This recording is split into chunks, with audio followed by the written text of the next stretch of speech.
All of us can get in a rut at times. I think we've all been there.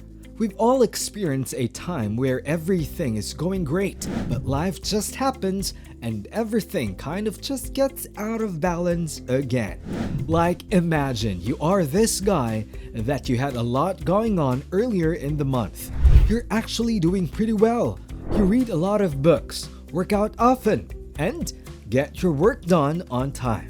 Then, though, something went wrong. Maybe you woke up on the wrong side of the bed. Maybe you were attacked in your sleep by a monster ghost you couldn't see.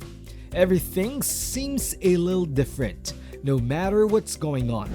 You're tired. You're no longer interested in being awesome. You don't even remember why you were so good to begin with. Yesterday, you seemed to have a clear head, but it looks like it went away while you were sleeping. This lack of drive starts to hurt other parts of your life, which is sad. Who knows? You might be in a rut right now. And here's how to get out of it. You really need to go to the gym. It's not what you want to do, so you don't work out. One day turns into two. When 2 days became a week, you buy more bad food, watch more TV, and play more video games. You don't want to do the things you know you should do, and you can't even remember why you were being effective in the first place. There seemed to be a trend of long periods of self-destruction and failure. This is a deep psychological problem that I'll talk about in a later video. But I wanted to give you guys a more practical guide to how I get myself out of pseudo-depressive ruts and start being productive again before we get into these really powerful strategies. Before you watch the show, I just want to say a few things. The first thing you should know is that if you have clinical sadness, this movie is not meant to replace going to therapy. I'm not a doctor. I just talk about what works for me. Second, even though this movie is about how to get out of a rut quickly or effectively, that's all subjective. Most likely, you won't get out of a rut in one day.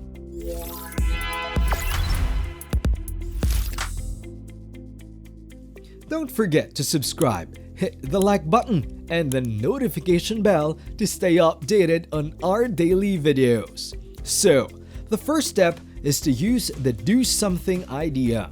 This idea is what moves things forward. If you don't want to do something, you have to be pushed to do it.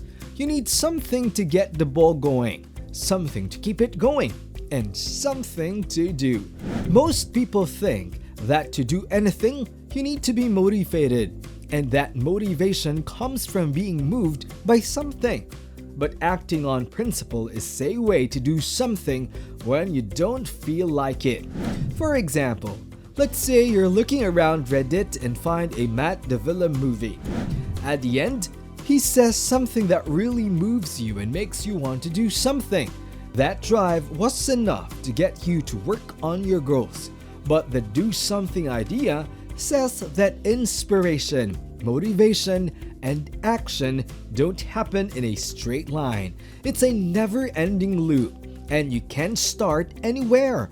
So it's much better to act right away and let that action give you the energy and drive you need to act more. So you may be thinking, thanks, clever. If I'm not motivated to do something, I should do something useful. But the truth is that you do things all the time when you're not motivated. Do you need to have a big, life-changing realization to take a shower? No, it's not very interesting. You should keep going because you're already doing these dull things. If you're just sitting there waiting for thoughts to come to you, go brush your teeth. You can get in the mood to do more by doing something small and good, like brushing your teeth. Don't tell yourself, oh, I have to go write my big 4,000-word essay.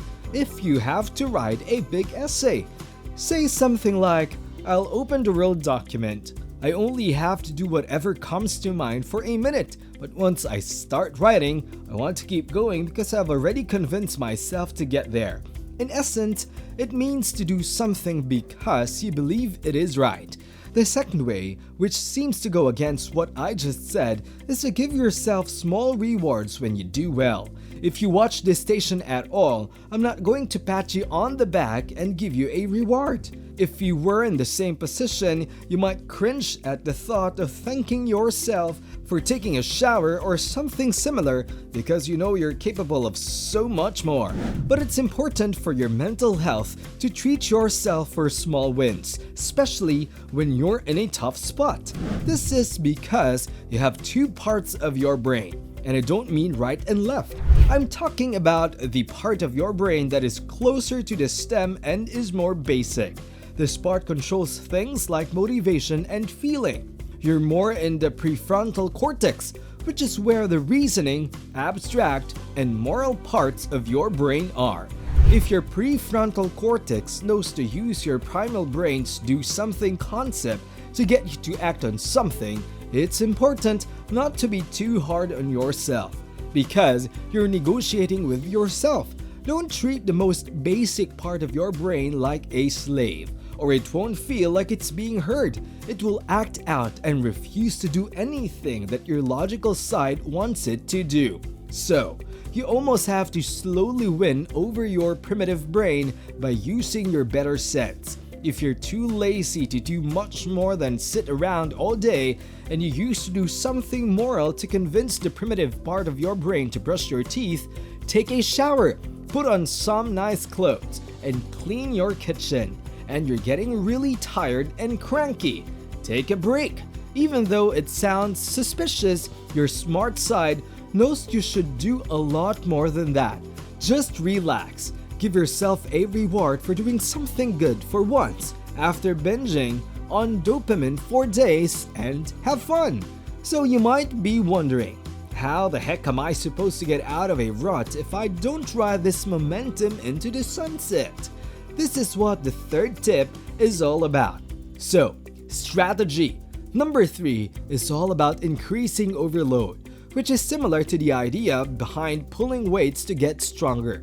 Instead of doing a lot of crazy things and then letting your primal brain take over and cause you to hurt yourself for a long time, you should be massaging yourself into a lifestyle where you slowly become more productive and do more and more every day while thanking yourself for the small wins. You compare yourself to how you were yesterday instead of how someone else is now.